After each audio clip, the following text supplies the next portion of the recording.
We turn once again tonight to weather. Once again, a hurricane that's looking more dangerous by the hour. As predicted, Ike came out of Cuba. It's now churning again across the warm waters of the Gulf of Mexico and gaining strength. National Weather Service says tonight it could end up a Category 4 storm. It appears to be heading straight for the Texas coast. As usual, that's where we find our friend Mike Seidel from the Weather Channel. He's in Port Aransas in Texas. Hey, Mike.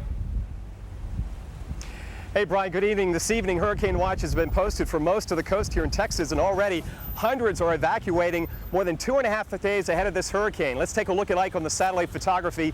It has become a very large storm geographically, a lot of real estate. So once it gets to the coast, it is going to have wide-ranging impacts. Tonight, hurricane-force winds 74 miles an hour or greater extend out 90 miles. So look out on Saturday as it makes landfall. Here's the track of Ike coming across the Gulf. Warm water, light winds aloft. All systems are go for this to go from a 2 to a 3 to a 4. Remember, it was a 4 when it hit Cuba. Cuba knocked the wind out of it, but now it's re-strengthening, and we expect a right turn. But does it make a right turn before it approaches or once it makes landfall? Well, here's the spread, what we call the spaghetti chart, the hurricane tracking models. And notice, anywhere from Galveston to Corpus Christi, most of that coast still in play for a direct hit on Saturday morning. The good news this evening, Brian, after Faye, Gustav, Hannah, and Ike, there is nothing in the pipeline in the short term.